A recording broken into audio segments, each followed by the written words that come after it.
இந்த சங்கீதம் என்ன செய்து நடத்தி கொண்டு போகிறது அப்படின்னு சொல்லி, சங்கீதத்தின் புஸ்தகம் என்பது ஒவ்வொரு கிறிஸ்தவ வாழ்க்கைக்கும் அது ரொம்ப ஒரு ஊட்டச்சத்து தரக்கூடியதாக இருக்கும். மற்ற புஸ்தகங்களில் இல்லாத பல வார்த்தைகள் சங்கீதத்தின் புஸ்தகத்தில் இருக்கும். மற்ற புஸ்தகங்களில் இல்லாத பல சூழ்நிலைகளை நீங்கள் சங்கீதத்தில் படித்து பார்த்தீங்கன்னாலே தெரியும். நீங்கள் சங்கீதத்தை படிக்க படிக்க படிக்க உங்களுக்கு சங்கீதம் என்ன செய்யும் அப்படின்னா, உங்களுடைய இருதயத்துக்கு ஆறுதலை கொடுக்கும், சமாதானத்தை கொடுக்கும். துன்பப்பட்டால் என்ன செய்யுங்க, ஜெபம் பண்ணுங்க அப்படின்னு சொல்லி போட்டிருக்குது பைபிளில். அதே மாதிரி தான் பைபிளில் போட்டு கொஞ்சம் சந்தோஷமாக இருந்தால் என்ன செய்யுங்க, சங்கீதம் பாடுங்கன்னு பைபிளில் போட்டிருக்குது. நீங்கள் சந்தோஷத்தை விரும்புனீங்கன்னா சங்கீதத்தை விரும்புங்க. எப்போல்லாம் உங்களுக்கு ரொம்ப துயரங்கள் பெருகுகிறதோ அப்போல்லாம் சங்கீதத்துக்கு நேராக கொஞ்சம் நகண்டு வாங்க. சங்கீதத்தின் புஸ்தகங்கள் எடுத்து வாசிச்சு பாருங்கள். உங்களுடைய துயரங்கள்லாம் மாறுகிறதையும் மறைகிறதையும் நீங்கள் என்ன செய்வீங்க, பார்ப்பீங்க. வேத புஸ்தகத்தில் அதிகமாக எல்லாராலும் விரும்பப்படுகிறது சங்கீதத்தின் புஸ்தகம். அதில் சொல்லப்பட்டிருக்கிற வார்த்தைகள்லாம் ரொம்ப எளிமையான வார்த்தைகளாக இருக்கும். நீதிமொழிகள் கூட நல்ல புஸ்தகம், ஆனால் சில வார்த்தைகள் நமக்கு என்ன செய்யும், கொஞ்சம் புரியாத மாதிரி இருக்கும். ஆனால் சங்கீதத்தின் புஸ்தகத்தில் எல்லாமே எளிமையாக இருக்கும். இப்போ நம்ம வாசிக்கிற இந்த சங்கீதத்தில் அந்த 7வது வசனத்தை தான் இந்த மாதத்தின் நம்ம துவக்கத்தில் வாக்குத்தத்தமாக எடுத்துக்கொண்டோம். அந்த 7வது வசனத்தில் சங்கீதக்காரர் என்ன சொல்கிறாருன்னா, நீரே எங்கள் சத்துருக்களில் நின்று எங்களை ரட்சித்து எங்களை பகைக்கிறவங்களுக்கு என்ன செய்கிறீங்க, ஆமாம், எங்களை பகைக்கிறவங்களை வெட்கப்படுத்துறீங்க. அப்போ தேவ பிள்ளைகள் ஒன்றை தெரிந்து கொள்ளணும், நான் தேவனுடையவன். என காரணம் இல்லாமல் முகாந்திரம் இல்லாமல் இந்த பூமியில் இருக்கிறவங்க சில நேரத்தில் பகைப்பார்கள். வேதத்தில் அதுக்கு எத்தனையோ ஆதாரங்களை சொல்லலாம். சங்கீதக்காரனும் தன்னுடைய சங்கீதத்தில் சொல்லும்போது சொல்கிறான், என்ன முகாந்திரம் இல்லாமல் காரணம் இல்லாமல் ஜனங்கள் என்ன செய்கிறாங்க. 35வது சங்கீதத்தில் 19வது வசனத்தை வாசித்து பார்த்தீங்கன்னா, முகாந்திரம் இல்லாமல் எந்த காரணமும் இல்லாமல் 35ஆம் அதிகாரம் வாசிங்க எடுத்தவங்க 19வது சங்கீதத்தை 19வது வசனம்.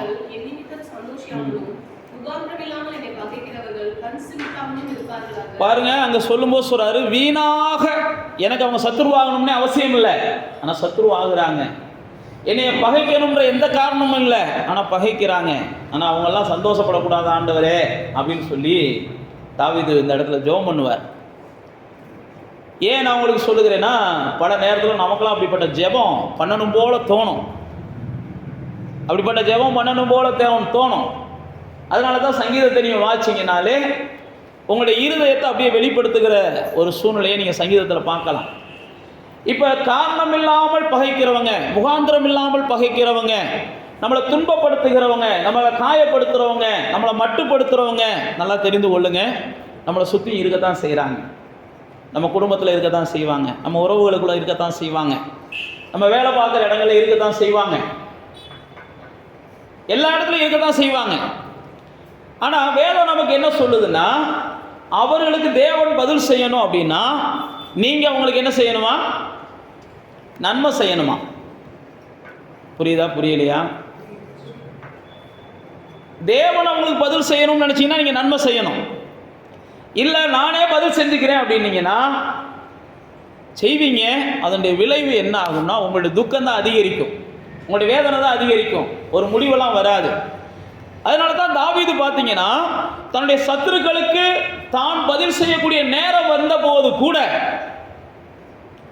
தன்னுடைய சத்துருவை தான் பழிவாங்கக்கூடிய நேரம் வந்த போது கூட தாவீது என்ன செஞ்சான், கர்த்தர் பார்த்துக்கிறட்டும்பா அப்படின்னு சொல்லிட்டு கடந்து போனான். தாவீத ஒரு மனுஷன் என்ன செய்யறான்னா, காரணமே இல்லாமல் மண்ணை வாரி தூத்துவான். பைபிளில் போட்டிருக்கு, சீமேயி என்கிற மனிதன் காரணமே இல்லாமல் அவனை திட்டுவான், காரணமே இல்லாமல் மண்ணவாரி போடுவான், காரணமே இல்லாமல் அவனை குறித்து என்னென்னமோ சொல்லுவான். நீங்கள் வாட்சி பார்த்தீங்கன்னா கூட இருந்தவங்களுக்கெல்லாம் கோவம் வரும், கூட இருந்தவங்களுக்கெல்லாம் கோவம் வரும், தாவீது கூட இருந்தவங்களுக்கெல்லாம்.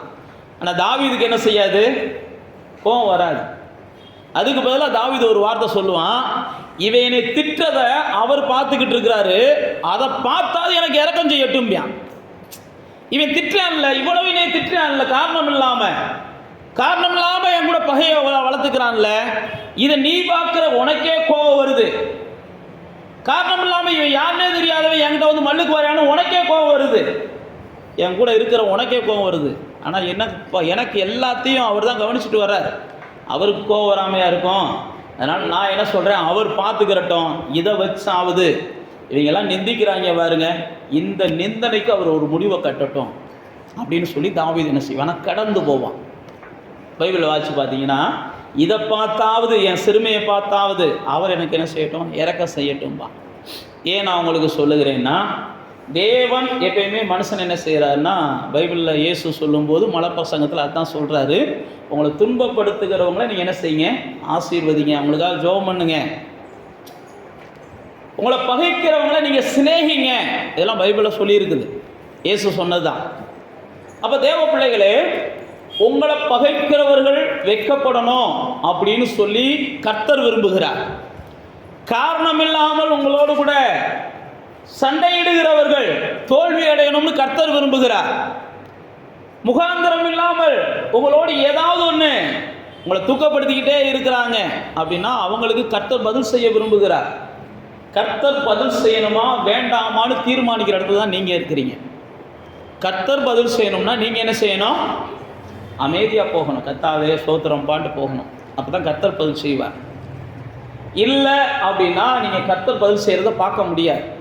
அதுக்கப்புறம் நீங்கள் என்ன வேணாலும் பேசலாம், இதெல்லாம் பார்த்துட்டு கர்த்தர் சும்மா இருக்கிறாரே, உடனே சும்மா இருக்க சொல்கிறாரு, நீங்கள் இருக்க மாட்டேன்றீங்க. நீங்கள் சும்மா இருக்காதனால அவர் என்ன செய்கிறாரு, சும்மா இருக்கிறார். இதுதான் யதார்த்தம். நீங்கள் சும்மா இருந்தீங்கன்னா அவர் செயல்படுவார், நீங்கள் சும்மா இல்லைன்னா அவர் சும்மா இருப்பார். நீங்கள் செயல்பட ஆரம்பிச்சிட்டிங்கன்னா அவர் என்ன செய்ய ஆரம்பிச்சிடுவார், சும்மா இருக்க ஆரம்பிச்சிடுவார். அப்போ தேவ பிள்ளைகளே, நம்மளை பகைக்கிறவர்கள் இயேசு சொல்லும்போது சொல்கிறாரு, இந்த பூமியில் என்னையவே பகைக்கிறாங்கப்பா, உன்னைய பகைக்காமல் இருப்பாங்களா அப்படின்றார். இயேசுவே கேட்குறார் சீசர்களை பார்த்து, என்னையவே இந்த உலகம் பகைக்குது, எந்த மனுஷனுக்கு நான் தீமை செஞ்சதில்லை, எந்த மனுஷனையும் கோபமாக நான் பேசுனதில்லை. இயேசு, எந்த மனுஷனுக்கு நான் நன்மை தான் செஞ்சேன், எந்த மனுஷனையும் நான் என்ன செஞ்சேன், ஏற்றுக்கொண்டேன், எந்த மனுஷனையும் அவனை தொட்டு சுகப்படுத்தினேன், என்னையவே பகைக்கிறாங்க. எனக்கே பச்சை மரத்துக்கே இந்த பாடுனா, பட்டை மரத்துக்கே இந்த பாடுனா, பச்சை மரம் உங்களுக்கெல்லாம் எவ்வளவோ இந்த உலகம் செய்யும். இயேசு தான் சொன்னார், எவ்வளவோ இந்த உலகம் செய்யும். அது மட்டுமல்ல, இயேசு சொல்லும்போது ஒரே வார்த்தையில் சொன்னார், இந்த சரீரத்தை கொல்ல வல்லவர்களுக்கு நீங்கள் என்ன செய்யாதீங்க, பயப்படாதீங்க. அவங்களுடைய பெரிய ஆயுதம் என்னன்னா, கூழ்நபட்சம். நம்முடைய சரீரத்தை அவங்க என்ன செய்யலாம், கொலை செய்யலாம், அதான் கூழ்நபட்சம். ஆனால் ஆண்டவர் சொல்லும்போது சொல்கிறாரு, நீதிமான்களுக்கு வருகிற மரணம் அவருடைய பார்வையில் அருமையாக இருக்குது. அதான் பவுல் அப்போஸ்தலன் சொல்லும்போது சொல்கிறாரு, சாவு என்பது எனக்கு ஆதாயம், நஷ்டமே கிடையாது. என்னை நீ கொன்னேன்னா அது எனக்கு என்னது, பெரிய பாக்கியம் அப்படின்ற இடத்துல அவர் பேசுகிறார். அதனால தான் பைபிளில் பார்த்தீங்கன்னா பவுல் அப்போஸ்தலன் பல இடங்களில் மரணம் வரும்போது அவர் சந்தோஷமாக இருந்தார், அடிக்கப்படும் போது அவர் சந்தோஷமாக இருந்தார், அவரை காயப்படுத்தும் போது அவர் சந்தோஷமாக இருந்தார். நீங்கள் அப்போஸ்தலர் நடவடிக்கைகளை வாசித்து பார்த்தீங்கன்னா தெரியும். வாரினால் அடிக்கப்பட்ட போது 16ஆம் அதிகாரத்தில் அவரை கட்டி வச்ச போது அவர் கர்த்தருக்கு ஸ்தோத்திரம் சொல்லி துதித்து பாடிக்கொண்டிருந்தார்னு பைபிளில் போட்டிருக்குது. அதனுடைய விளைவு என்ன, கட்டி வச்சவன் இவன் காலில் வந்து விழுக வேண்டிய சூழ்நிலையை கர்த்தர் காமிச்சார். அடித்தவன் இவனுக்கு வந்து என்ன செஞ்சான், சேவை செய்யக்கூடிய சூழ்நிலையை கர்த்தர் உருவாக்கினார். அப்போ தேவ பிள்ளைகளே, நம்மளை பகைக்கிறதுக்கு காரணம் இல்லாமல் இருக்கலாம். இந்த மாதத்தின் துவக்கத்தில், இந்த வருடத்தின் முடிவில் நான் உங்களுக்கு சொல்லுகிற ஒரு ஆலோசனை, இந்த பூமியில் வாழுகிற நாளெல்லாம் நம்மளுக்கு விரோதிகள் இருந்துக்கிட்டு இருப்பாங்க. ஏதாவது ஒரு வகையில் விரோதிகளை, மனிதனை, ஏதாவது ஒரு மனுஷனை விரோதியாக பிசாசானவன் எழுப்பி கொண்டே தான் இருப்பான். ஏதாவது ஒரு வகையில் நம்ம காயப்பட்டு கொண்டே தான் இருப்போம். நீங்களே நல்லா யோசிச்சு பாருங்க, உங்கள் குடும்பத்தில் உங்களால் ஒரு நாள் கோபப்படாமல் வாழ முடியுமான்னு யோசிச்சு பாருங்க. உங்கள் குடும்பத்தில், வேறு வெளியிலாம் வேண்டாம். கணவன் மனைவி மட்டும்தான் இருக்கீங்க, அல்லது அம்மாவும் பிள்ளையும் மட்டும்தான் இருக்கிறீங்க, அல்லது பேரனும் பிள்ளைகளை பாட்டியும் தான் இருக்கிறீங்க. ஒரு நாள் நீங்கள் அவங்களா திட்டாமல் இருக்க முடியுமா? அல்லது அவங்க தான் உங்கள்கிட்ட ஒரு நாள் முகத்தை தூக்காமல் இருக்க முடியுமா? முடியவே முடியாது. உலகத்தில் எல்லா மனுஷனுக்கும் அதுதான் நடக்குது, எந்த மனுஷனாலையும் முடியாது. அப்படி இருக்கும்போது நம்மளை சுற்றியில் இருக்கிற துன்மார்க்கர்கள் எப்படி நம்மளோட சந்தோஷமாக இருப்பாங்க? பிசாசுக்கு இடம் கொடுத்தவங்க எப்படி சந்தோஷமாக இருப்பாங்கன்னா நிச்சயமாக என்ன செய்ய மாட்டாங்க, நம்மளோட சமாதானமெல்லாம் இருக்க மாட்டாங்க. ஆனால் நமக்கு தெரியணும், அவங்க எப்படி இருந்தாலும் நான் அமைதியாக இருக்க போகிறேன், அவ்வளோதான். அவங்க எப்படி இருந்துட்டு போகிறாங்க, நான் அமைதியாக இருக்க போகிறேன், நான் பொறுமையாக இருக்க போகிறேன், நான் சகித்து கொண்டு இருக்க போகிறேன், கர்த்தர் பார்த்து கொள்ளட்டும்னு சொல்லி நான் அமைதியாக போக போகிறேன். இப்போ பாருங்க, இந்த சங்கீதத்தின் புஸ்தகம் 44 அதில் ஆரம்பிக்கும் போது அங்கே ஆவியானவர் எழுதி வச்சிருக்கிறாரு, தேவனை குறித்து எங்களுடைய முன்னோர்கள் நிறையா சொன்னாங்க, எங்கள் தேவனை குறித்து முன்னோர்கள் நிறையா சொன்னாங்கன்னு ஆரம்பிக்கிறாங்க. ஆரம்பிச்சுட்டு 2ஆம் வசனத்தில் சொல்லும்போது சொல்கிறாரு, அந்த முன்னோர்களுக்கு தேவன் என்ன செஞ்சார்னா ஆசீர்வாதமான உலகத்தை உருவாக்கி கொடுத்தார். அந்த ஆசீர்வாதமான உலகம் யார்கிட்ட இருந்துச்சுன்னா தேவனை விரும்பாத மக்கள்கிட்ட இருந்துச்சு. அப்ப தேவனை விரும்பாத மக்கள்கிட்ட இருக்கிற ஆசீர்வாதத்தை தேவனை விரும்புகிற மக்களுக்கு தேவன் எப்பயுமே கொடுக்க விரும்புகிறார். புரியுதா உங்களுக்கு? தேவனை விரும்பாத மக்கள்கிட்ட இருக்கிற ஆசீர்வாதம் பறிக்கப்பட்டு தேவனை விரும்புகிற மக்கள்கிட்ட தேவன் என்ன செய்யறாருன்னா கொடுக்க விரும்புகிறார். அதனால தான் நீங்களும் நானும் என்ன செய்யணும்? காத்திருக்கணும். தேவனை விரும்பாதவர்கள் என்னைக்குமே தேவனை விரும்புகிறவர்களுக்கு அடிமைகள் ஆவாங்க. நல்லா தெரிஞ்சுக்கோங்க. இன்னைக்கு வேணா அவங்க என்ன செய்யலாம்? ஆணவமா இருக்கலாம். இன்னைக்கு வேணா அவங்க உங்களை என்ன செய்யலாம்? பெரிய அவங்க அரக்கருகிற மாதிரி இருந்துட்டு உங்களை அப்படியே ஒரு மாதிரியா மட்டமாக பார்க்கலாம். நான் மறுபடியும் சொல்லுகிறேன், நீங்கள் மாத்திரம் கத்தாவே அப்படின்ட்டு என்னையை கண்ட்ரோல் பண்ண எனக்கு பலன் கொடுங்கப்பா, என்னையை கண்ட்ரோல் பண்ண. அவனை கண்ட்ரோல் பண்ணுறதுக்கு எனக்கு பலன் இல்லை, என்னையை கண்ட்ரோல் பண்ணிக்கிறதுக்கு, என்னை அமைதலாக வச்சுக்கிறதுக்கு எனக்கு பலன் கொடுங்கப்பா. இங்கே தான் சங்கீதக்காரன் அழகாக சொல்கிறான், ஆண்டவரே அவங்களெல்லாம் துரத்தி விட்டுட்டு நீங்கள் எங்கள் மேலே பிரியமாக இருந்ததுனால அந்த தேசத்தை எங்களுக்கு என்ன செஞ்சீங்க? கொடுத்தீங்க. அப்போ தேவ பிள்ளைகளாகிய நானும் நீங்களும் இந்த பூமியில் வாழுகிற நாளெல்லாம் ஒன்றை புரிந்து கொள்ளணும், தேவன் எல்லாவற்றையும் கவனித்து கொண்டு இருக்கிறார், எல்லாத்தையும் கவனித்து கொண்டு இருக்கிறார், எல்லாத்தையும் பார்த்துக்கிட்டு இருக்கிறார். அப்போ எல்லாத்தையும் பார்த்துக்கிட்டு இருக்க தேவன் உங்களை காரணம் இல்லாமல் ஒருத்தவங்க தொடர்ந்து தொல்லை கொடுத்துக்கிட்டே இருக்கிறாங்கன்னா, காரணம் இல்லாமல் உங்களை ஒருத்தவங்க பகைச்சிக்கொண்டே இருக்கிறாங்க, காரணம் இல்லாமல் உங்களோடு ஏதாவது ஒரு வகையில் டிஸ்டர்பன்ஸை உருவாக்கிக்கிட்டே உங்கள் சமாதானத்தை கெடுத்துக்கிட்டே இருக்கிறாங்கன்னு வச்சுக்கோங்க. நான் மறுபடியும் சொல்லுகிறேன், நீங்கள் கத்தட்ட கொஞ்சம் அமைதியாக இருந்து பாருங்க. அந்த காரணம் இல்லாமல் அவன் என்னத்துக்கு உங்களோட மல்லு கட்டினானோ அவன்கிட்ட இருக்கிறதையும் கத்தர் பிடுங்கி உங்கள் கையில் கொடுக்குறத பார்ப்பீங்க. அவன்கிட்ட இருக்கிறதும் பிடுங்கப்படும். அவன் இருக்கிறதையும் தொலைக்கக்கூடியவனாக மாறுவான், இருக்கிறதும் அவன்கிட்ட இல்லாததாக மாறிடும். நீங்கள் அதுக்கப்புறம் சத்துருவுக்கு தேவன் சரி கட்டுவதை உங்கள் கண்கள் பார்க்கும். அப்படி தான் பைபிளில் போட்டிருக்கு, சத்துருவுக்கு தேவன் சரி கட்டுகிறத உங்கள் கண்கள் பார்க்கும். அப்போ தேவ பிள்ளைகளாகிய நானும் நீங்களும் ஒரு நிச்சயம் உள்ளவங்களாக இருக்கணும். எப்படிப்பட்ட நிச்சயம்னா, என் வாழ்க்கையில் வருகிற எல்லா போராட்டமும் எனக்கு ஆசீர்வாதமாக முடியும், எனக்கு விரோதமாக வருகிற எல்லா போராட்டமும் எனக்கு ஆசீர்வாதமாக முடியும். எப்பயுமே தேவனுடைய பிள்ளைகள் என்ன செய்யணும்னா, நேச்சராக எதையும் யோசிக்கக்கூடாது. நேச்சராக யோசிக்கிறவங்க தேவனுடைய பிள்ளைகள் கிடையாது. அவங்க நேச்சருக்கு அப்பாற்பட்டு இயற்கையாக யோசிக்கக்கூடாது. இயற்கைக்கு மேலே சில விஷயத்தை நம்ம என்ன செய்யணும்? யோசிக்கணும். இயற்கையாக இப்படி தான், இயற்கையாக இப்படித்தான், இயற்கையாக இப்படித்தான் அப்படின்னு நம்ம யோசிக்கிற அளவுக்கு நாம் உலகத்தார்கள் அல்ல. நாம் எப்பயுமே அசாதாரணமான காரியங்களை தேவன் செய்யக்கூடியவர்னு நம்புகிறவங்க. அசாதாரணமான காரியங்கள், இயற்கையான காரியங்கள் அல்ல. எப்பயுமே நம்முடைய பலத்துக்கு மிஞ்சினதை தேவன் நம்ம வாழ்க்கையில் செஞ்சாதான் தேவன் நம்ம கூட இருக்கிறார்னு அர்த்தம். நம்முடைய பலத்துக்கு மிஞ்சினதை, நம்முடைய திராணிக்கு மிஞ்சினதை, நம்ம கையில் இருக்கிறது 1000 ரூபா காசாக இருக்கலாம், அந்த 1000 ரூபா காசை வச்சு நம்ம 10,000 ரூபாய்க்குரிய காரியத்தை செய்கிறோம் அப்படின்னா கர்த்தர் நம்ம கூட இருக்கிறார்னு அர்த்தம். நம்ம கையில் இருக்கிறது 10,000 ரூபாயா இருக்கலாம். ஏன் நான் உங்களுக்கு சொல்லுகிறேன்னா, 5 அப்பத்தை 5000 பேரை சாப்பிட வச்சவர் தான் நீங்களும் நானும் ஆராதிக்கிற தேவன். 5 அப்பந்தான். உலக பிரகாரமாக யோசிச்சு பார்த்தா அந்த 5 அப்பத்தை என்ன செய்யலாம்? ஒரு ஆள் 2 ஆள் சாப்பிட்றதே பெரிய விஷயம்னு சொல்லலாம். ஆனால் நீங்களும் நானும் ஆராதிக்கிற தேவன் 5000 பேர்த்த சாப்பிட வச்சு என்ன செஞ்சார்? மீது எடுக்க வச்சார். இப்படித்தான் நம்ம யோசிக்கணும். என்னுடைய தேவன் எல்லாத்தையும் எக்ஸ்ட்ரா செய்யக்கூடியவர், எக்ஸ்ட்ரீமாக செய்யக்கூடியவர். அதனால் உலகத்தாரை போல சில நேரத்தில் பொறுத்துக்கிட்டே போனால் தொடர்ந்து விரட்டிக்கிட்டே வருவாங்க. அமைதியாகவே போனோம்னா தொடர்ந்து நம்மளை அழுக வச்சுக்கிட்டே இருப்பாங்க. எல்லாம் நமக்கு உலகத்தாரை போல சில நேரத்தில் தோணும். பைபிளில் போட்டிருக்கு, பார்வோன் என்ன செஞ்சானா, அவங்கள பிடிப்பேன், அவங்கள அடிப்பேன், அவங்கள அழிப்பேன் அப்படின்னு சொல்லி வெறியோடு தான் கிளம்பி வந்தான். அந்த ஜனங்களை பிடிப்பேன், அழிப்பேன் அப்படின்னு சொல்லி வெறியோட கிளம்பி வந்த பார்வோனை பைபிளில் போட்டிருக்கு கர்த்தர் தானா அழிய வச்சிடுறார். ஏன் ஜனத்தை அழிக்க நீ வர்ற, ஆனால் நீ தானா அழிய போற. அவன் அழிஞ்சதை அந்த ஜனங்கள் கண்ணால் பார்த்தாங்கன்னு பைபிளில் போட்டிருக்கு. அதனால் நானும் நீங்களும் சில நேரத்தில் இப்படி தான் யோசிக்கணும், என்னுடைய தேவன் எதை வேணாலும் எனக்காக செய்வார், எதை வேணாலும் எனக்காக செய்வார்.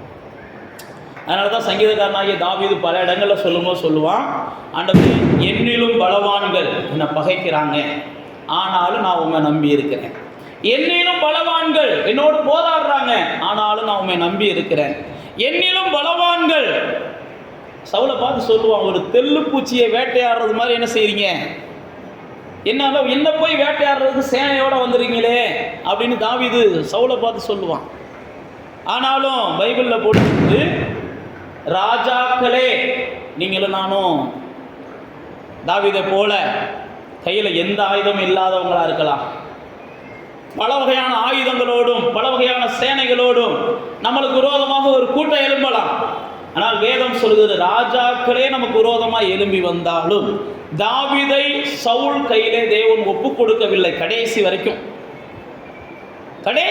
சவுல் கையில தாவீதை தேவன் ஒப்பு கொடுக்கல. ஆனால் அதற்கு பதிலாக அதே சவுலை தேவன் எதிரிகள் கையில் ஒப்பு கொடுத்தான்னு பைபிளில் போட்டிருக்குது. பாருங்க, நீங்களும் நானும் இப்படிப்பட்ட சூழ்நிலையில் இருக்கும்போது நமக்கு விரோதமாக பலசாலிகள் போராடினாங்கன்னா தேவன் நம்மளை பாதுகாக்கிறார். அந்த பலசாலிகளிலும் பலசாலிகளை கர்த்தர் என்ன செய்கிறார், அவனுக்கு விரோதமாக எழுப்பி இந்த பலசாலியை அவங்க ஒப்படைச்சிடுறார். நீங்கள் வாசிச்சு பார்த்தீங்கன்னா சவுல் அதுக்கப்புறம் என்ன செஞ்சான், தன்னைத்தானே கத்தியை ஊண்டி அதில் விழுந்து செத்து போயிட்டியான்னு பைபிளில் போட்டிருக்கு. சில நேரத்தில் ராஜாக்கள் நம்மளுக்கு விரோதமாக எழுப்பி நம்மளை பிடிக்க நினைச்சாலும் கர்த்தர் விட மாட்டார்.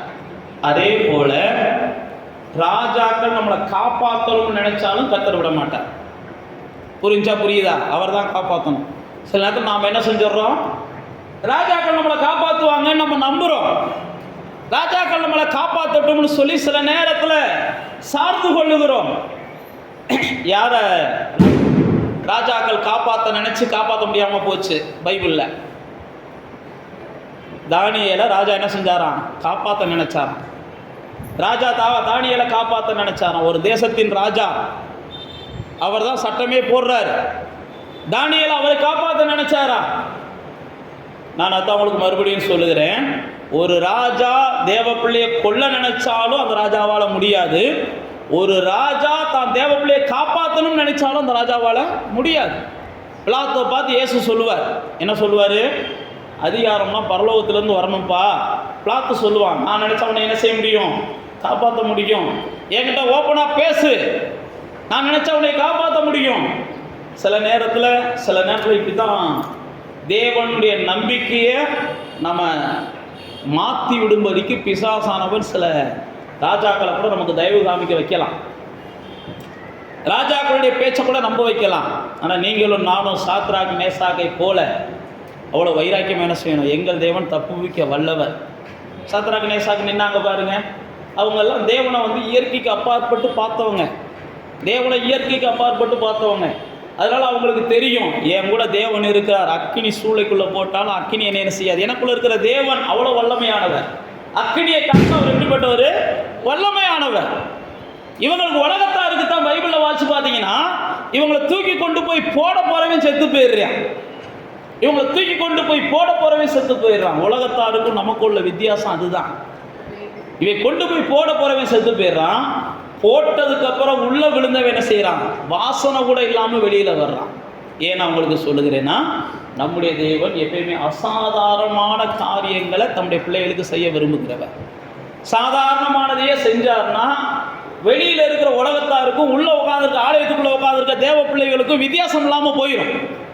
நம்முடைய தேவன் எப்பயுமே என்ன செய்யறார், அவங்களை காட்டிலும் 1000 மடங்கு நம்மளை அதிகமாக தான் என்ன செய்யறார், ஆசீர்வதிக்க விரும்புகிறார் எல்லா வகையிலையுமே. அப்ப தேவ பிள்ளைகளாகி நீங்களும் நானும் ஒன்றை புரிந்து கொள்ளணும், என்னுடைய தேவன் என்னை பகைக்கிறவர்களுக்கு என்ன செய்வார், வெட்கத்தை கொடுப்பார். என்னை யார் பகைக்கட்டும், ராஜா பகைச்சாலும் அவனுக்கு வெக்கம்தான், பக்கத்து வீட்டுக்காரன் பகைச்சாலும் அவனுக்கு வெக்கம்தான். ஆனால் மறுபடியும் நான் சொல்கிறேன், நம்முடைய அந்த பையன் அவங்கள வெட்கப்படுத்துவதற்கு நாம் முயற்சி பண்ணணும் அப்படின்னா நமக்கு அது துக்கத்தை கொடுக்கும். நீங்கள் இங்கே என்ன செய்யணும், அவங்கள வெட்கப்படுத்தி ஆகணும் அப்படின்னு சொல்லி நீங்கள் முயற்சி பண்ணிங்கன்னா அது துக்கத்தை ஏற்படுத்தும். தாவீதை போல என்ன செஞ்சிடணும்? கர்த்தர் பார்த்துக்கிறட்டும், கர்த்தர் பார்த்துக்கிறட்டும் அப்படின்ட்டு போயிடணும். யோசேப்பை போல கர்த்தர் பார்த்துக்கிறட்டும், கர்த்தர் பார்த்துக்கிறட்டும் போயிடணும். நானும் நீங்களும் இந்த மனிதர்களோடு போராடி போராடி நம்முடைய வாழ்க்கையை என்ன செஞ்சிடக்கூடாது? நரகமாக்கிடக்கூடாது. மனுஷன் பேசுகிற வார்த்தைகள் எல்லாம் காதில் போட்டு மண்டையில் போட்டு வச்சு நம்முடைய சமாதானத்தை, தேவன் நமக்கு ஈவா கொடுத்த சமாதானத்தை நம்ம என்ன செஞ்சிடக்கூடாது? நம்ம கெடுத்துடக்கூடாது. நமக்குள்ள ஒரு நிச்சயம் இருக்கணும், யார் என்ன பேசிட்டு போகட்டும், என் வாழ்க்கையை கெடுக்க எவராலையும் முடியாது, என் வாழ்க்கையை அழிக்க எவராலையும் முடியாது, என்னை வாழ வைக்கவும் எவராலையும் முடியாது. என் தேவன் தான் என்னை வாழ வைக்கக்கூடியவன். அதனால தான் தாவீது தன்னுடைய 18ஆம் சங்கீதத்தில் சொல்லும்போது சொல்கிறான், கர்த்தாவே நான் உம்மால தான் என்ன செய்ய முடியும்? சேனைக்குள்ளே பாய முடியும், உம்மால தான் முதல்ல தாண்ட முடியும், உம்மால தான் நான் வாழுவேன், உம்மால தான் நான் வாழுவேன், உம்மால தான் நான் வாழுவேன்றான்.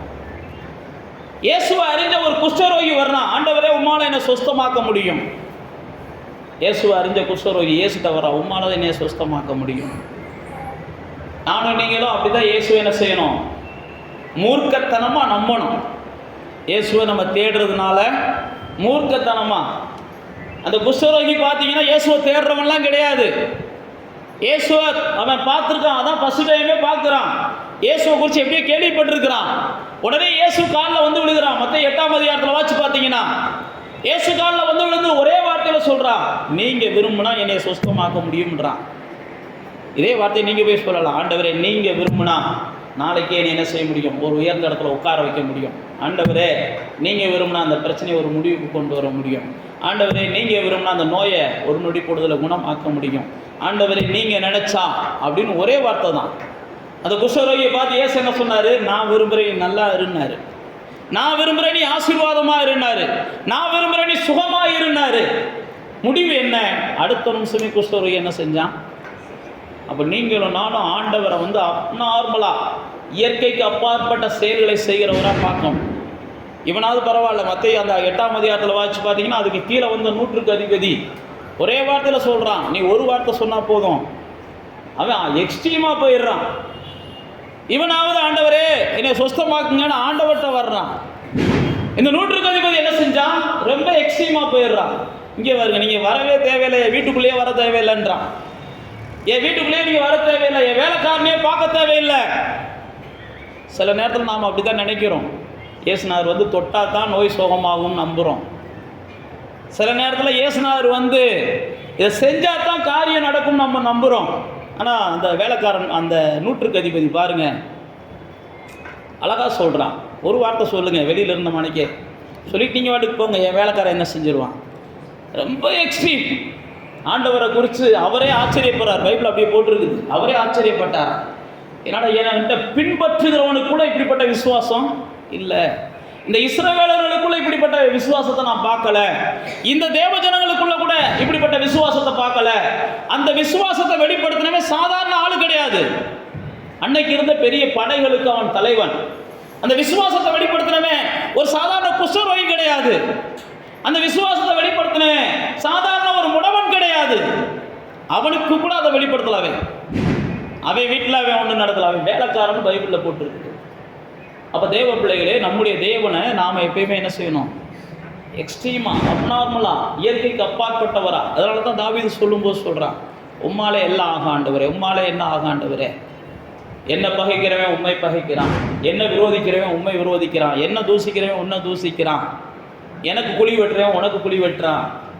மனுஷனை பார்த்து பைபிளில் போட்டிருக்கு, தேவன் நகைத்தார்னு போட்டிருக்கு. சங்கீதம் 2 வாசிச்சு பார்த்தீங்கன்னா, ஜனங்கள் விரோதமாக எழும்புறாங்க, தேவனுக்கு விரோதமாக எழும்பி ஜனங்கள் எப்படி மேற்கொள்ள முடியாதோ அதே மாதிரி தான் உங்களுக்கு விரோதமாக எழும்பியும் ஜனங்கள் மேற்கொள்ள முடியாது. அதை நீங்கள் புரிஞ்சுக்கணும்.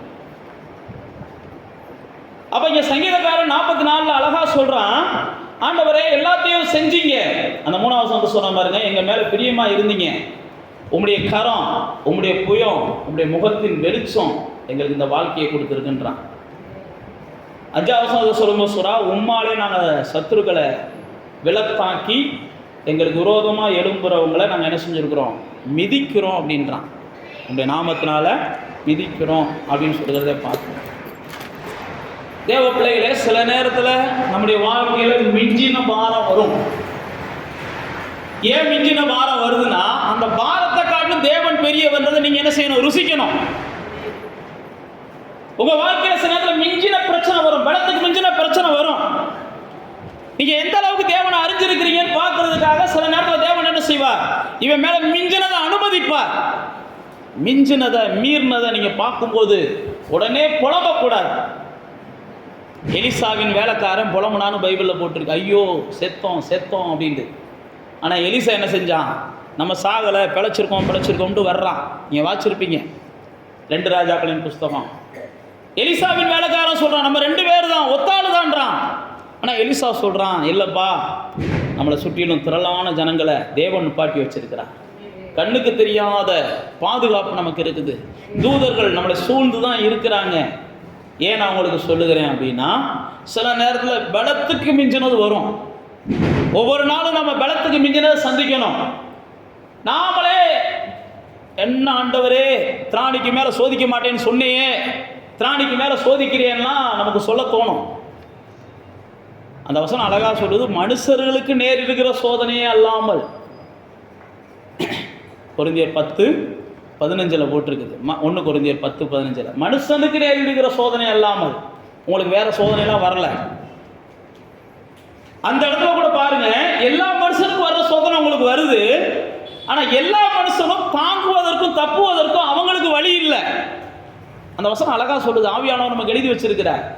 எல்லா மனுஷனுக்கும் வர்ற சோதனை தான் உனக்கு வந்துடுது. எல்லா மனுஷனுக்கு வர்ற பிரச்சனை தான் உனக்கு வருது. எல்லா மனுஷனுக்கு வருகிற போராட்டம் தான் உனக்கு வருது. நீ பூமியில வாழுகிற நாட்கள்லாம் வருத்தங்களை சந்திக்க வேண்டி இருக்குது, நோவை சந்திக்க வேண்டி இருக்குது, வாழ்நாளெல்லாம் யுத்தங்களை சந்திக்க வேண்டி இருக்குது. ஆனா அவங்களுக்கு தாங்கவோ தப்பவோ வழி இல்லை, பலன் இல்லை. ஆனா ஆண்டவர் என்ன சொல்றார், உங்களுக்கு தாங்கவும் தப்பவும் நான் என்ன செய்கிறேன், வழியை உண்டாக்குகிறேன். நீங்கள் 2 கொரிந்தியர் 1ஆம் அதிகாரத்துக்கு வந்தீங்கன்னா பவுல் அப்போஸ்தலன் சொல்லுவான், நாங்கள் பலத்துக்கு மிஞ்சின சூழ்நிலையை பார்த்தோம், இனி நாங்கள் தப்பி பிழைப்போம் என்கிற எங்களுக்கு நம்பிக்கை இல்லைன்றவான். சில நேரத்தில் அப்படிப்பட்ட சூழ்நிலாம் வரும். பலத்துக்கு மிஞ்சின பிரச்சனை, பலத்துக்கு மிஞ்சின போராட்டம், பலத்துக்கு மிஞ்சின யுத்தம், பலத்துக்கு மிஞ்சின நம்மளால் தாங்க முடியாத சூழ்நிலைகள்லாம் வரும். ஏன் வருது அப்படின்னு நான் மறுபடியும் சொல்லுகிறேன். அப்போ தான் நீங்கள் தேவன் உங்கள் கூட இருக்கிறான்றதை நீங்களும் உணர முடியும், உங்களை சுற்றிலும் இருக்கிறவங்களும் உணர முடியும்னு தேவன் காண்பிப்பதற்காகவே சில நேரத்தில் திராணிக்கு மிஞ்சினதை உங்கள் வாழ்க்கையில் அனுமதிப்பார். நீங்களும் நானும் ஒன்றை புரிந்து கொள்ளணும். திராணிக்கு மிஞ்சி ஒன்று வருதுன்னா கர்த்தர் தம்முடைய நாமத்தை மகிமைப்படுத்த போகிறார். கர்த்தர் தம்முடைய நாமத்தை என் மூலமாக மகிமைப்படுத்த போகிறார். அதற்காக நான் என்ன செய்கிறேன், காத்திருக்கிறேன். கர்த்தாவே மகிமைப்படுத்துங்கப்பா அப்படின்னு வானத்துக்கு நேரம் நோக்கி பாருங்க.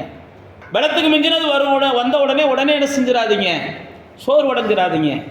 திராணிக்கு மிஞ்சினது வரும்போது பவுல் அப்போஸ்தலன் அந்த 2 கொரிந்தியர் 1ஆம் அதிகாரத்தில் சொல்லும்போது சொல்லுவான், நாங்கள் உபத்திரவப்படுகிறவர்களுக்கு நாங்கள் ஆறுதல் சொல்லும்படிக்கு எங்களுக்கு வருகிற எல்லா உபத்திரவத்திலையும் அவர் என்ன செஞ்சார், எங்களுக்கு ஆறுதலை கொடுக்குறார்.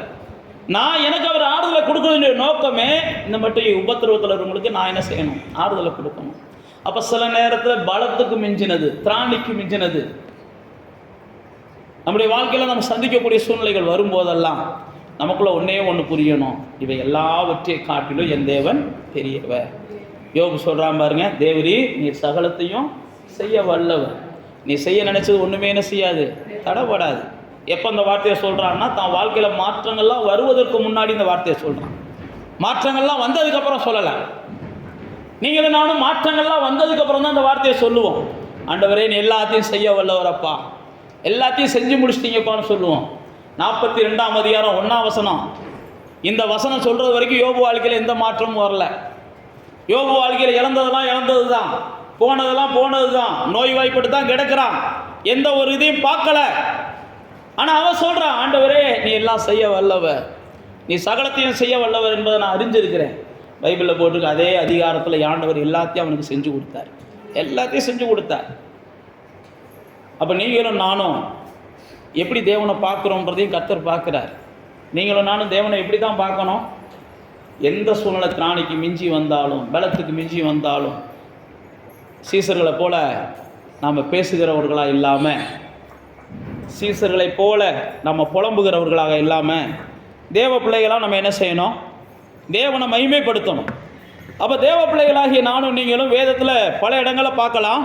நான் உங்களுக்கு ஒரே ஒரு சம்பவத்தை சுட்டி காட்டி நான் முடிக்க ஆசைப்படுகிறேன். சில நேரத்தில் எதிரான சூழ்நிலைகள் வரும்போது சில நேரத்தில் எதிரான பிரச்சனைகள் வரும்போது, நமக்கு பலத்துக்கு மிஞ்சின காரியங்கள் வரும்போது, அப்போஸ்தலர் 27ஆம் அதிகாரத்தில் நம்ம எல்லாரும் அறிந்திருக்கிறோம். பவுல் அப்போஸ்தலன் என்ன செய்கிறாரு? கைதியாக கொண்டு போகப்படுகிறார். கைதியாக கொண்டு போகப்படுகிற நேரத்தில் ஒரு பெரிய பிரச்சனை வரப்போகுது. அப்போ பவுல் சொல்கிறாரு, எப்பா பெரிய பிரச்சனை வரப்போகுது, யாரும் என்ன செய்யாத, இந்த இடத்த விட்டு நகராதன்னு சொல்கிறாரு.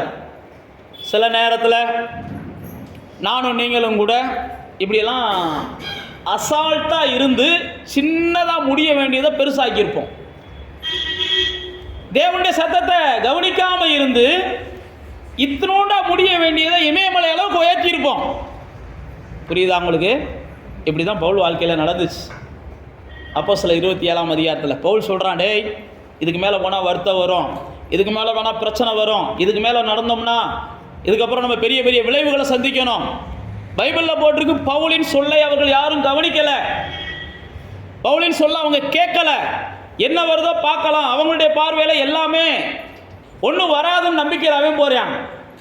அன்னைக்கு பார்வையில் பார்த்தா பவுல் தான் யார்? அவிசுவாசி. அவங்க பார்வையில் பவுல் தான் என்ன சொல்கிறான், டே இதுக்கு அங்கிட்டு போகாதீங்க, ஏதோ கெட்டது நடக்க போகுதுன்றான். ஆனால் அவையெல்லாம் என்ன சொல்கிறேன், எதுவுமே நடக்காது, நாங்கள் ஆராய்ச்சி பண்ணி பார்த்துட்டோம்ன்றான். சில நேரத்தில் அப்படியெல்லாம் சொல்லுவாங்க. இதெல்லாம் இப்படியெல்லாம் இயற்கைக்கு முரண்படும். சில நேரத்தில் நாம் சொல்லுகிறத அறிவியல் ஏற்றுக்கிறாது, சில நேரத்தில் அறிவியல் சொல்கிறத நம்ம ஏற்றுக்கிற முடியாது. அந்த நேரத்தில் நாம் பைத்தியக்காரங்களாக தெரியும் அவங்க பார்வைக்கு. நான் மறுபடியும் சொல்லுகிறேன், பைத்தியக்காரங்களாக தெரிஞ்சாலும் பரவாயில்ல, நமக்குள்ளே இருக்கிற ஆவி என்ன சொல்லுதோ அதை தான் நம்ம என்ன செய்யணும், கேட்கணும். அவங்க பார்வைக்கு பைத்தியமாக கூட தெரியட்டும். எவ்வளோ நாளைக்கு தெரியும்? கொஞ்ச நாளைக்கு தான் தெரியும். அதுக்கப்புறம் தான் தெரியும் நம்ம தான்டா பைத்தியக்காரனாக இருந்திருக்கோம் அப்படின்னு அவங்க சொல்ல ஆரம்பிப்பாங்க. நம்ம தான் பைத்தியக்காரனாக இருந்திருக்கோம், அவனை போய் பைத்தியக்காரன்னு சொல்லிட்டோமேடா. கொஞ்ச நாளைக்கு பவுல் அப்போஸ்தலன் பேச்சு எடுபடலை. பவுல் அப்போஸ்தலன் அமைதியாக இருக்கிறான். பைபிளில் போட்டிருக்கு, சூழ்நிலைகள் ரொம்ப அகோரமாயிருச்சு, எல்லாரும் சாகக்கூடிய அளவுக்கு தான் சூழ்நிலை வந்துருச்சு. எல்லாரும் செத்தே ஆகணுன்ற ஒரு சூழ்நிலை, எல்லாரும் சாப்பிட மனசு இல்லை, எல்லாரும் சாக போகிறமேன்னு இருக்கிறாங்க. சில நேரத்தில் இப்படி தான் பிரச்சனைகளை முத்த விட்டுருப்போம், நாம் போராட்டங்களை முத்த விட்டுருப்போம். நாம் இனி தப்பிக்கிறதுக்கே 1000 வழி இருந்தப்போ நம்ம தப்பிச்சிருக்க மாட்டோம். இப்போ தப்பிக்கிறதுக்கே வழி இல்லாத அளவுக்கு 1000 கதவுகளையும் நம்ம அடைச்சி போட்டிருப்போம். தேவ சத்தத்தை கேட்டாலும் தேவ சித்தத்தை செய்யாமல் பல நேரத்தில் நம்ம செயல்படுவோம். இது மனுஷனுடைய இயல்பு. அது கொஞ்சம் படித்த ஆட்களாலாம் இருந்தால் அவ்வளோதான், கொஞ்சம் தெரிஞ்ச ஆட்களாக இருந்தால் அவ்வளவுதான். கொஞ்சம் படிச்சிருக்கு கொஞ்சம் தெரிஞ்சிருக்குன்னா அவ்வளோதான்னு வச்சுக்கோங்க. அவங்கள்ட்டெல்லாம் ஒன்றுமே நம்ம என்ன செய்ய முடியாது. முடிஞ்ச அளவுக்கு ஊமையாக போயிடுறது கர்த்தருக்கு சோத்திரம். ஊமையாக போகலை அப்படின்னா அவங்க உங்களை ஊமை ஆக்கிடுவாங்க, காயப்படுத்தி ஊமை ஆக்கிடுவாங்க நீங்கள் ஊமையாக போகலைன்னா. அப்படி பாருங்கள், பவுல் அப்போஸ்தலன் வாழ்க்கையில் அது நடக்குது. நடந்த உடனே பவுல் அப்போஸ்தலன் என்ன செஞ்சார்? பைபிளில் போட்டுக்கு அமைதியாயிட்டார். எல்லாரும் சாகிற நேரத்துக்கு வந்துட்டாங்க. அப்போ தான் பவுல் வாயை திறக்கிறான். எல்லாரும் சாக போகிறீங்க அப்படின்ற மனநிலையில் நீங்கள் இருக்கிறீங்க, நான் சொல்கிறத கேளுங்கடா. நேற்றுக்கு அந்த வசனம் அழகாக போட்டிருக்கோம், நான் சேவிக்கிறவர் அப்படின்ற வார்த்தையை பவுல் அப்போஸ்தலன் பயன்படுத்துவோம். அப்போஸ்தலர் 27ஆம் அதிகாரத்துக்கு வாங்க. நான் சேவிக்கிறவர். நேற்று நைட்டு வந்து என்கிட்ட பேசினாருப்பா, நான் சேவிக்கிறவர், நான் ஆராதிக்கிறவர். நேற்று நைட்டு வந்து என்கிட்ட பேசினாருப்பா. என்ன பேசினார்னா, உங்களுக்கு யாருக்கு என்ன செய்யாதான், உயிர் சேதம் வராதான். 23ஆம் வசனத்தை வாங்க. 27ஆம் அதிகாரம் 23வது வசனம். அப்போஸ்தலர் நடவடிக்கைகள் 27ஆம் அதிகாரம் 23ஆம் வசனம்.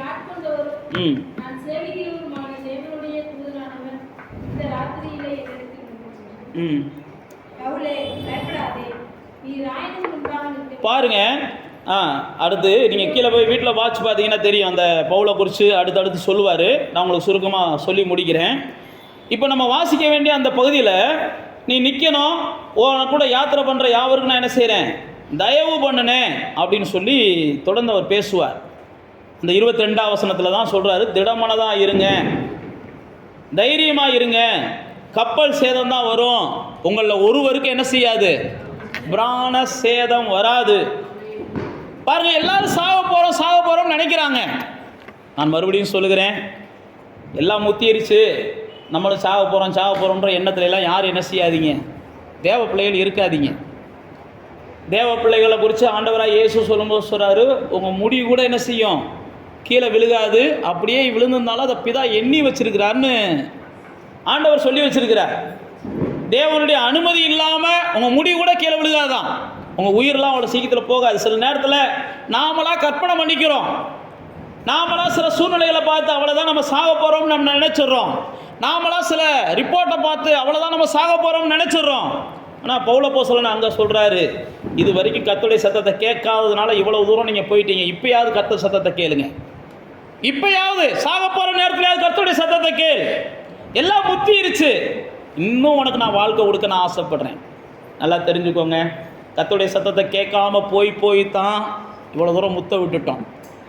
ஆண்டவர் என்ன செய்கிறாருன்னா, இப்போ கர்த்தருடைய சத்தத்தை கேட்டாலும் அதுக்கு ஒரு முடிவை கொடுக்குறேன்றார். இப்போ நீங்கள் கர்த்தருடைய சத்தத்தை கேட்டாலும் அதுதான் பவுலை வச்சு சொல்கிறார். இப்போ கூட கர்த்தருடைய சத்தத்தை கேளுங்க, ஒன்றும் இல்லை. அப்போ தான் பவுல் சொல்கிறான், நான் சொல்கிறத மட்டும் கேளுங்க, யாரும் சாக மாட்டீங்க, எல்லோரும் சாப்பிடுங்கன்றான். எல்லாம் சாக போகிறோம்னு கிடக்காங்க. இவர் என்ன செய்ய சொல்கிறாரு, எல்லோரும் சாப்பிடுங்கடான்றாரு. அதுக்கப்புறம் பவுலின் சத்தத்தை அவங்க என்ன செஞ்சாங்க, கேட்க ஆரம்பித்தாங்க. எல்லாரும் தப்பி பிழைத்தார்கள் அப்படின்னு பைபிளில் போட்டிருக்கு. எல்லாரும் தப்பி பிழைத்தார்கள். அப்போ தேவ பிள்ளைகளே, நம்ம வாழ்க்கையில் சில நேரத்தில் இப்படியெல்லாம் அவமதிக்கப்படுவோம். சில நேரத்தில் இப்படியெல்லாம் அவமதிக்கப்படுவோம். சில நேரத்தில் நம்முடைய வார்த்தை நல்ல வார்த்தையாக இருந்தாலும் அதுக்கு மதிப்பு கொடுக்காத ஜனங்கள் நமக்கு முன்னாடி இருப்பாங்க, நம்மளோட இருப்பாங்க. நாம் பேசுகிற வார்த்தை தேவனுடைய வார்த்தையாக இருந்தாலும் அதுக்கு காது கொடுக்காத மக்கள் இருப்பாங்க. அதனால தான் இயேசு என்ன செஞ்சார், காது உள்ளவன் நான் சொல்கிறத கேளுங்கன்னாரு. பல இடங்களில் இயேசு அந்த வார்த்தையை சொல்லுவார், காது உள்ளவன் என்ன செய்ய. அதுக்காக காது இல்லாதவன்ட்டு அவர் சொல்லலை. காது இருக்குது, ஆனாலும் காதை என்ன செஞ்சுருக்கான், அடைச்சி வச்சிருக்கான் அப்படின்னு பைபிளில் போட்டிருக்கு. மந்தமான காது, உணர்வில்லாத காது, இதெல்லாம் பைபிளில் போட்டிருக்கு. அப்போ தேவ பிள்ளைகளே, சில நேரத்தில் இப்படிப்பட்ட சூழ்நிலைகள் நம்மளுக்கு மிஞ்சின சூழ்நிலைகள் வரும்போது, அல்லது சில நேரத்தில் நாம் சொல்கிறத கேட்காம போய் பெரிய ஆபத்துக்குள்ளே நம்மளையும் கொண்டு போய் அகப்படுத்திக்கிட்டாங்க. பவுலும் சேர்ந்து அகப்பட்டுக்கிட்டாரு. அவங்களோட பயணம் பண்ணுறதுனால பவுலும் சேர்ந்து அகப்பட்டுக்கிட்டாரு. அவங்கள கலட்டி விட்டுலாம் பவுல் போக முடியாது. இப்படிப்பட்ட சூழ்நிலை வந்தாலும் நான் மறுபடியும் சொல்லுகிறேன், கர்த்தருடைய பிள்ளைகள் என்ன செய்யணும், கர்த்தாவே இப்போயாவது ஜனங்களுக்கு புரிகிற இருதயத்தை கொடுங்கப்பா, இப்போயாவது உங்களுக்கு உணர்கிற இருதயத்தை கொடுங்கப்பா. சாக போகிற நேரத்துலையாவது உணர்வு அடைஞ்சிட்டு சாகணுமே ஆண்டவரே, இப்போயாவது புரியணுமே ஆண்டவரே அப்படின்னு நீங்கள் பவுலை போல ஆர்வமாக இருந்தீங்கன்னா, கர்த்தர் உங்களை கொண்டு அவங்ககிட்ட பேசினார்னா, லீதியாளின் இருதயத்தை கர்த்தர் திறந்ததை போல அவர்களுடைய இருதயம் அந்த நேரம் என்ன செய்யும், திறக்கப்படும். கர்த்தர் ஒரு மனுஷனுடைய இருதயத்தை திறந்தா தான் நீங்கள் சொல்கிறத கூட அந்த மனுஷன் என்ன செய்வான், காதில் வாங்குவான். முதல்ல நீங்கள் புரிஞ்சுக்கிறணும். அந்த மனுஷன் காதில் வாங்க மாட்டேன்றியா நீங்கள் பேசிக்கிட்டே இருக்கக்கூடாது. அவன் காதில் வாங்கணுன்றதுக்காகவாது நீங்கள் கர்த்தரை நோக்கி பார்த்து ஜெபம் பண்ணணும். ஆண்டவரே, அன்றைக்கி லீதியானின் இருதயத்தை திறந்தீங்க, அந்த அம்மாவுக்கு என்ன செஞ்சு, நீங்கள் சொன்னதெல்லாம் புரிஞ்சிச்சு. அன்றைக்கி கேயாசினுடைய கண்களை திறந்தீங்க, அந்த ஐயாவுக்கு எலிசா சொன்னதெல்லாம் புரிஞ்சிச்சு. சிலர் பார்த்தா தான் நம்புவாங்க, சிலர் கேட்டால் தான் நம்புவாங்க, சிலருக்கு புரியவே புரியாது. ஆனால் நீங்களும் நானும் ஒன்றை புரிந்து கொள்ளணும், எல்லாத்தையும் தேவன்கிட்ட சொல்லி, தேவனே சூழ்நிலைகளை சாதகமாக்குங்க, அவங்களுடைய இருதயத்தை பக்குவப்படுத்துங்க, அவங்க செவியை பக்குவப்படுத்துங்க. அதனால தான் நான் உங்களுக்கு சொல்லுகிறேன், பகையை கூட நம்ம வளர்க்க வேண்டாம். முடிஞ்ச அளவுக்கு பகைகளை என்ன செய்யுங்க, முடிஞ்ச அளவுக்கு மூடுறதுக்கு வழியை தேடுங்க. எந்த பகையும் வளர்க்க வேண்டாம். கர்த்தருடைய பகைகள், பிள்ளைகள் பகையை வளர்க்குறதுனால நான் மறுபடியும் சொல்கிறேன், நீங்கள் பாக்கியம் பெற்றவர்களாய் வாழ்வதை இழந்துருவீங்க, பாக்கியவான்களாக வாழ்கிறதை இழந்துருவீங்க. கர்த்தருடைய பிள்ளைகள் பகையை என்றைக்குமே வளர்க்கக்கூடாது. அடித்தா கூட அடியை வாங்கிட்டு சொன்னார் பாருங்க, ஒரு கண்ணத்தில் அடித்தா இன்னொரு கண்ணத்தை திருப்பி கொடுத்துட்டு போடான்றாரு. சும்மாலாம் சொல்லலை. ஊருக்குள்ளே பகையை வளர்க்காத, குடும்பத்துக்குள்ளே பகையை வளர்க்காத, தெருவில் பகையை வளர்க்காத. ஏன் அப்படின்னா, நீ ஆசீர்வாதமாக இருக்கிறது தடைப்பட்டு போகும். இவங்களோடையே நீ போராடிக்கிட்டு உன் ஆசீர்வாதத்துக்கான எண்ணம் மங்கி போயிடும். அதனால தான் ஏசரை செஞ்சார், விட்டு கொடுத்துட்டு போ. நீ விட்டு கொடுக்கறதுனால ஒன்றும் இல்லை, ஒரு நாள் நீ உயர்த்தப்படுவ. உங்கள்கிட்ட இருக்கிறவன்லாம் என்ன செய்வான், உங்கள்கிட்ட பகையாக இருந்தவன்லாம் முன்னாடி வந்து பணிகிற சூழ்நிலையை நீ பார்ப்ப. பகையாக இருந்தவங்கெல்லாம் உங்கள் முன்னாடி வந்து பணிகிற சூழ்நிலைகள் உருவாகும். அப்போ சில நேரத்தில் நம்முடைய வாழ்க்கையில் சில விஷயங்கள் நடந்த உடனே பதறக்கூடாது, பொறுமையாக இருங்க. 28ஆம் அதிகாரத்தில் வாசித்து பார்த்தீங்கன்னா, பவுலை பாம்பு கடிச்சிடும். இதுக்கடுத்து 27 அந்த பெரிய சேதம். 28ஆம் அதிகாரத்தில் என்ன செஞ்சிருது, பாம்பு கடிச்சிருது. பாம்பு கடிச்ச உடனே சுற்றி இருக்கிறவங்களாம் என்ன சொன்னாங்க? இவன் சாக போறான், இவன் பாவி, இவனுக்கு தொடர்ந்து தீமைகள் நடக்கிறது, தொடர்ந்து இவனுக்கு இழப்புகள் வருகிறது, தொடர்ந்து இவனுக்கு பிரச்சனை வருது, தொடர்ந்து இவனுக்கு நோய் வருது, இப்படி தான் பேசுனாங்க. உங்களுக்கு வந்தாலும் அப்படி தான் பேசுவாங்க, எனக்கு வந்தாலும் அப்படி தான் பேசுவாங்க. தொடர்ந்து நம்ம வாழ்க்கையில் சில விஷயங்கள் நடக்கட்டுமே, உடனே நம்மளை பேசுகிறவங்களுக்கு வாய்க்கு சொல்லியே கொடுக்க தேவையில்லை, பயங்கரமாலாம் பேசுவாங்க. ஆனால் நீங்களும் நானும் என்ன செய்யணும்? கர்த்தாவே அப்படின்னு சொல்லி கர்த்தரை போல சிரிச்சுட்டு கடந்து போயிடும். பேசுறியா பேசு, இதுக்கு நான் பதில் சொல்ல மாட்டேன். கர்த்தர் என்ன செய்வார்? சீக்கிரம் ஓ வாயாலே பதில் சொல்ல வைப்பார், ஓ வாயாலே சொல்ல வைப்பார். பவுல் அப்படி தான் பேசுனாங்க. நடந்தது என்ன? பவுலை அவங்க வாயாலேயே கர்த்தர் என்ன செஞ்சார்? பாராட்டி பேச வச்சார். பாவின்னு பேசினவன் அடுத்த நிமிஷமே பாராட்டி பேச வச்சார். அதற்கு காரணம் என்னன்னா, என்னை வாடா பாவின்னு சொல்லிட்ட, என்னை வாடா அக்கிரமக்காரன்னு சொல்லிட்ட, என்னை வாடா மோசமானவன்னு சொல்லிட்டேன்ட்டு நம்மளை மாதிரி அவன் குதிக்கிறேன். நம்மளை மாதிரினா உங்களை மாதிரி என்னையும் சேர்த்து நான் சொல்கிறேன். ஏதோ நான் மட்டும் என்ன செய்யறதில்ல, அப்படிலாம் குதிக்கிற ஆளுலாம் நான் சொல்லலை, உங்களை மாதிரி தான் நானும்.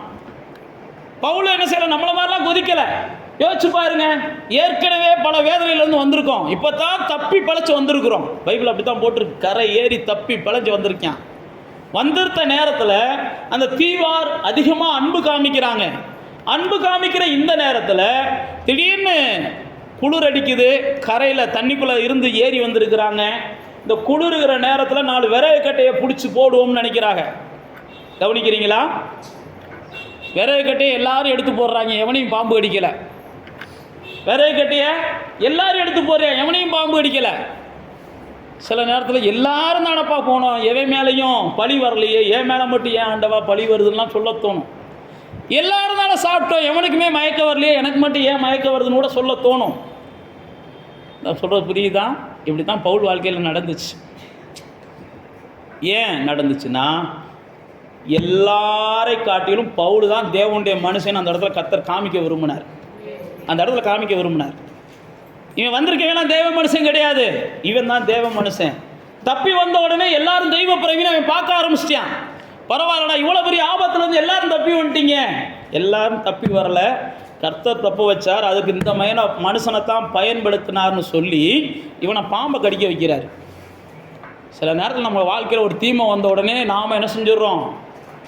கர்த்தர் நம்மளை கைவிட்டுட்டார் நம்ம நினைக்க ஆரம்பிச்சிடுறோம். ஒரு தீமை வந்த உடனே பிசாசு நம்மளை மேற்கொண்டுட்டான்.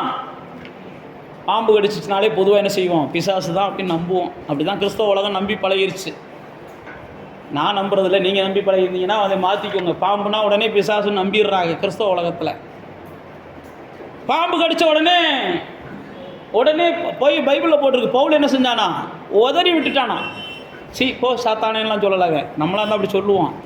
ஏன்னா நம்ம எப்பயுமே ஆவியிலே இருக்கிற ஆட்கள், மாம்சத்தில் யாருமே வரமாட்டேன்றீங்க. பவுல் என்ன செஞ்சார்? சும்மா அப்படி உதறி பார்த்துட்டு அவர் வாட்டுக்கு என்ன செஞ்சார்? எல்லாரும் பைபிளில் போட்டிருக்கு, வீக்கம் கண்டு சடுதியில் சாக போகிறான் அப்படின்னு எதிர்பார்த்துக்கிட்டு இருந்தான். வீக்கம் கண்டு சடுதியில் சாக போகிறான். ஆனால் பவுல் என்ன செய்யலை? அதை கண்டுக்கிறவே இல்லை. உடனே அந்த ஜனங்கள் எல்லாம் என்ன செஞ்சாங்களாம்? இவன் மனுஷனே கிடையாதுடா, இவன் தேவன்டான்னு பேச ஆரம்பிச்சிட்டாங்க. இதுக்கு முதல் எப்படி பேசுனியான்? இவன் மனுஷனே கிடையாதுடா, இவன் பாவிடான்னு பேசுனியான். ஒரு வருஷத்துக்கு முன்னாடி இவன் மனுஷனே கிடையாதுடா, இவன் பேயிடான்னு பேசுனியான். சில நேரத்தில் அப்படிலாம் இருக்கும். நான் மறுபடியும் சொல்லுகிறேன், நம்முடைய தேவன் எப்படிப்பட்டவர் அப்படின்றத நீங்கள் புரிஞ்சுக்கிறணும். எப்படிப்பட்ட சூழ்நிலை வந்தாலும் என்னை அவர் வெட்கப்படுத்த மாட்டார்னு புரியணும். எந்த சூழ்நிலையெல்லாம் நான் கடக்க நேர்ந்தாலும் அவர் எனக்கு துணையாக இருப்பார்னு உங்களுக்கு புரியணும். உடனே ஒரு எதிர்மறையாக ஒன்று நடந்த உடனே நம்ம என்ன செஞ்சிடக்கூடாது? தேவன் நம்ம மேலே விட்டுட்டார்னு நினச்சிடக்கூடாது. எதிர்மறையாக நடந்தாலும் என் தேவன் என் கூட தான் இருக்கிறார், இது நிச்சயமாக எனக்கு சாதகமாக திரும்பும்னு காத்துருங்க. ஒரு பொல்லாப்பாக பேசிட்டாலும் ஒன்றுமில்லை, பொறுமையாக இருங்க. நிச்சயமாக இந்த பொல்லாப்பாக பேசுகிற நாவுகள் பெருமையாக பேச கர்த்தர் வைப்பார்னு காத்துருங்க. எல்லாத்துக்குமே கர்த்தர் கவனிச்சுக்கிட்டே தான் இருக்கிறார். இந்த பவுலின் வாழ்க்கையில் பார்க்குறோம் பாருங்க, பகைக்கிறவர்களை அவர் வெட்கப்படுத்தினார், பழி சொற்களை போடுறவங்களை அவர் வெட்கப்படுத்தினார், இல்லாத பொல்லாத பேசுகிறவங்கள அவர் வெட்கப்படுத்தினார். அதுக்கு எல்லாத்துக்கும் நான் ஒரே வார்த்தையில் சொல்லுகிறேன், அது நடக்கணும்னா நீங்கள் என்ன செய்யணும்? எல்லாத்தையும் ஏற்றுக்கிட்டு சும்மா வருங்க. உலகத்தாரை போல் நீங்களே என்ன செய்யாதீங்க? போராடாதீங்க. நான் மறுபடியும் அதான் சொல்கிறேன், நீங்கள் போராடுகிறதுனால உங்களுடைய புகழ் மங்கி போயிடுது. நீங்கள் போராடுறதுனால நீங்கள் போக வேண்டிய உச்சிக்கு போக முடியாமல் போயிடுது. இந்த அல்ல சில்லைகளையும் ஆகாத போகாத ஆட்களோடையும் போராடாதீங்க. 4 வார்த்தை பேசிட்டு போகிறாங்கன்னு கடந்து போங்க. 4 வார்த்தை பேசணும்னா நாளைக்கு அங்கிட்டு போகும்போது பார்த்தீங்கன்னா ஏதோ ஒரு நாய் கடிச்சு கிடக்கும், நீங்களே பார்ப்பீங்க. நீங்கள் கடந்து போனீங்கன்னா நாய் கடிக்கும், கடந்து போகலைன்னா அவன் தான் உங்களை கடிப்பான். புரியுதா புரியலையா? கர்த்தருடைய பிள்ளைகள் கொஞ்சம் என்ன செய்யுங்க, வித்தியாசமாக வாழ பழகுங்க. உங்களை பகைக்கிறவங்களெல்லாம் கர்த்தர் என்ன செய்வார், பார்த்து கொள்ளுவார். சங்கீதக்காரர் நீங்கள் வாட்சி பார்த்தீங்கன்னா அந்த சங்கீதங்களில் நாங்கள் பட்டயத்தை வச்செல்லாம் மேற்கொள்ளலை, ஈட்டியை வச்செல்லாம் மேற்கொள்ளலை, எங்கள் பலத்தை வச்செல்லாம் மேற்கொள்ளலை, நாங்கள் கர்த்தரை மட்டும் நோக்கி பார்த்தோம், எல்லாத்தையும் எங்களுக்கு மேற்கொள்ள வைத்தார் அப்படின்னு பைபிளில் போட்டிருக்கிறார். உங்களை பகைக்கிறவர்களை தேவன் வெட்கப்படுத்துவார். நீங்கள் செய்ய வேண்டியதெல்லாம் அவங்க பலவான்களாக இருக்கிறாங்கலாம் பார்க்காதீங்க, அவங்க படையோடு இருக்கிறாங்கலாம் பார்க்காதீங்க, அவங்க இப்படியெல்லாம் நம்மளை பற்றி பேசுகிறாங்களெல்லாம் பார்க்காதீங்க. என்னன்னு செஞ்சுட்டு போகிறாங்க, கர்த்தாவே நீங்கள் பார்த்துக்கோங்கப்பான்னு போங்க. எப்படி பவுலை கர்த்தர் மேன்மைப்படுத்தினாரோ, எப்படி தாவீதை கர்த்தர் மேன்மைப்படுத்தினாரோ, எப்படி கர்த்தர் பழி சொற்களை சந்தித்த தானியேலை கர்த்தர் மேன்மைப்படுத்தினாரோ, அதே மாதிரி யோசேப்பை மேன்மைப்படுத்தினாரோ, பேதுருவை மேன்மைப்படுத்தினாரோ, கண்டிப்பாக உங்களை எல்லாம் என்ன செய்வார், என்னுடையவர்கள் என்பதை வெளிப்படுத்துவதற்காகவே, நான் உங்களோட கூட இருக்கிறேன் என்பதை தேவன் வெளிப்படுத்துவதற்காகவே சில நேரத்தில் பெரிய பெரிய பிரச்சனைகளை நீங்கள் சந்திக்கக்கூடிய சூழ்நிலைகள் வரும், பெரிய பெரிய போராட்டங்களை நீங்கள் சந்திக்கக்கூடிய சூழ்நிலைகள் வரும், பெரிய பெரிய தேவைகளை நீங்கள் எதிர்கொள்ளக்கூடிய சூழ்நிலைகள் வரும், பெரிய பெரிய நோய்களை கூட நீங்கள் சந்திக்கக்கூடிய சூழ்நிலைகள் வரும். ஆனால் உங்களுக்குள்ள ஒன்று புரியணும், எந்த சூழ்நிலை வந்தாலும் இதன் மூலமாக கர்த்தர் தம்முடைய நாமத்தை என்ன செய்கிறார், மகிமைப்படுத்த போகிறார். இதன் மூலமாக கர்த்தர் தம்முடைய நாமத்தை மகிமைப்படுத்த போகிறார். நம்ம எல்லாருக்குமே தெரியும், லாசரு மரித்த போது இயேசுவிடத்தில் அன்பாக இருந்தவன் செத்து போயிட்டானே. அப்போ இயேசு சொல்லுவார், இது கர்த்தருடைய நாமம் மகிமைப்படுவதற்கு ஏதுவாக தான் நடந்திருக்கு, வேறு ஒன்றுமே இல்லை. என்ன நடந்தாலும் கொஞ்சம் என்ன செய்யுங்க, முடிவுக்காக காத்துருங்க. நல்ல முடிவை கர்த்தர் கொடுப்பார், முடிவுக்காக காத்துருங்க. கண்டிப்பாக ஒரு தீர்வு வரும், வராமலாம் போகாது. ஒரு முடிவு வராமலாம் போகாது. நடக்கிறதுக்கு உடனுக்குடனே ரியாக்ஷன் பண்ணாதீங்க. என்ன நடந்தாலும் கொஞ்சமாவது என்ன செய்யுங்க, பொறுமையாக இருங்க. உடனுக்குடனே ரியாக்ஷன் பண்ணாதீங்க, சட்டுப்பட்டுலாம் கோவப்படாதீங்க, கொஞ்சம் நிதானமாக இருங்க. கோபிக்கிறதுக்கு தாமதமாக இருக்கணும்னு பைபிளே சொல்லுது. அப்படியே கண்களை மூடுங்க, கர்த்தரை நோக்கி பார்ப்போம். ஒவ்வொரு நாளும் நீங்கள் சந்திக்கிற பகைகளையும் விரோதங்களையும், நீங்கள் சந்திக்கிற போராட்டங்களையும், ஏன்னா இன்றைக்கி பகை இல்லாமல் மனுஷன் வாழ முடியலை, விரோதங்கள் இல்லாமல் மனுஷன் வாழ முடியலை, போராட்டம் இல்லாமலாம் மனுஷன் வாழ முடியலை. நீங்கள் ஒரு வீட்டில் ஒரு நாள் போய் பக்கத்தில் நின்று மட்டும் நீங்கள் பாருங்கள், அந்த வீடு ஒவ்வொரு நாளும் எவ்வளோ நரகமாக இருக்குன்னு உங்களால் பார்க்க முடியும். தேவனை ஆராதிக்கிற நம்ம வீடுகளே சில நேரத்தில் அப்படி இருக்குது. தேவனையே தெரிந்து கொள்ளாத அவை வீடெல்லாம் நம்ம சொல்ல வேண்டிய அவசியமே இல்லை. ஆனால் அப்படிப்பட்ட உலகத்தில் நீங்களும் நானும் வாழுகிறபடினால இப்படிப்பட்ட சூழ்நிலைகளில் இருந்தெல்லாம் கர்த்தர் நம்மளை தப்புவிக்க விரும்புகிறார். அதுக்காகத்தான் பைபிளில் போட்டிருக்கு, எங்களுடைய பட்டயத்தினால் நாங்கள் தப்ப முடியாது, எங்களுடைய வில்லினால் நாங்கள் தப்ப முடியாது, எங்களுடைய பலத்தினால் நாங்கள் தப்ப முடியாது, நாங்கள் எங்கள் ஞானத்தினால் தப்ப முடியாது. நாங்கள் கர்த்தர் தான், அவருடைய நாமத்தை கொண்டு தான் எல்லாத்துக்கும் நாங்கள் தப்ப முடியும், எல்லாத்துக்கும் நாங்கள் ஜெயிக்க முடியும். கர்த்தருடைய வார்த்தைகளை நாங்கள் சிந்திக்கிறதுனால தான் எங்களுடைய பகைவர்கள் கூட, பைபிளில் போட்டிருக்கு, நாளாக நாளாக சத்துருக்கள் கூட உங்களோட சமாதானம் ஆயிடுவாங்கன்னு பைபிளில் போட்டிருக்கு. இன்றைக்கி சத்துருவாக இருக்கலாம், வருஷமெல்லாம் சத்துருவாக இருப்பான்லாம் நினைக்காதீங்க. நாளைக்கே சமாதானமாகக்கூடிய சூழலை கர்த்தர் உருவாக்குவார். இன்றைக்கி உங்களை பகைக்கலாம், நாளைக்கே ஒரு சூழ்நிலைகளை கர்த்தர் உருவாக்குவார். இன்றைக்கி உங்களுக்கு விரோதமாக என்னென்னமோ செய்யலாம், கர்த்தர் சூழ்நிலைகளை உருவாக்குவார், கர்த்தர் சூழ்நிலைகளை உருவாக்குவார். கர்த்தரால் எல்லாம் செய்ய முடியும், கர்த்தரால் எல்லாம் செய்ய முடியும். கர்த்தர் எந்த இடத்துலையும் எந்த திருப்பத்தையும் ஏற்படுத்துவார், கர்த்தர் எந்த இடத்துலையும் எந்த மாற்றத்தையும் ஏற்படுத்துவார். கர்த்தர் எந்த மனுஷனுடைய வாழ்க்கையிலையும் எந்த செயல்களையும் அவரால் செய்ய முடியும். அவரால் முடியாதுன்னு ஒன்றுமே கிடையாது, அவரால் முடியாதுன்னு ஒன்றுமே கிடையாது. அதனால் இயற்கைக்கு அப்பாற்பட்ட காரியங்களை என் தேவன் செய்ய வல்லவர்னு சொல்லி விசுவாசிங்க. இயற்கைக்கு அப்பாற்பட்ட பெரிய காரியங்களை என் தேவன் எனக்காக செய்வார்னு நம்புங்க. கண்டிப்பாக உங்கள் வாழ்க்கையில் கர்த்தர் செய்கிறத பார்ப்பீங்க. கர்த்தாவே, இந்த மாதத்தின் துவக்கத்தில், இந்த வருடத்தின் முடிவில் நம்ம நோக்கி பார்க்குறோம். எங்களை பகைக்கிறவங்களுக்கெல்லாம் நீங்கள் பதிலளிப்பீர் என்ற நிச்சயத்தோடு நாங்கள் எந்த பகையும் வளர்த்து கொள்ளாமல், பகைக்கிறவங்களோடு நாங்கள் அதிகமாக போராடிக்கிட்டே இருந்து எங்களுடைய நாட்களை வீணாக்காமல், ஆண்டவரே, நாங்கள் தேவனை நோக்கி பார்த்து தேவன் கையில் ஒப்பு கொடுத்துட்டு, எங்கள் வாழ்க்கையில் என்ன நடந்தாலும் என்ன பேசினாலும் பவுல் அன்னைக்கு என்னென்னமோ பேசுனாங்க, பொறுமையாக தான் போனான். அவன் பேச்சு எடுபடாத போதும் பொறுமையாக தான் போனான். அன்னைக்கு தாவீத சவுல் விரட்டிக்கிட்டு இருந்தான், பொறுமையாக தான் போனான். தாவீத சீமையை தூசிச்சான், பொறுமையாக தான் போனான். அதனுடைய முடிவெல்லாம் அவங்கெல்லாம் வாழ்ந்துக்கிட்டாங்க கர்த்தருடையவர்களாக, கர்த்தருடைய தயவினால். நாங்களும் வாழ்ந்து கொள்வதற்கு எல்லா வகையிலையும் வசனத்தை ஃபாலோ பண்ண எங்கள் தேவன் எங்களுக்கு உதவி செய்வீராக என்று நாங்கள் ஒப்புக் கொடுக்கிறோம். வந்திருக்கிற ஒவ்வொருவரையும் பலப்படுத்துவீராக. உம்முடைய நாமம் மகிமைப்படுவதாக. எல்லா துதியும் நாங்கள் உமக்கு செலுத்துகிறோம். இயேசுவின் நாமத்தில் ஜெபிக்கிறோம் நல்ல பிதாவே. அப்படியே திருவிருந்துக்கு ஆயத்தமாக இருக்கிறவங்க மாத்திரம் கொஞ்சம் முன்னாடி வாங்க. மற்றவங்கெல்லாம்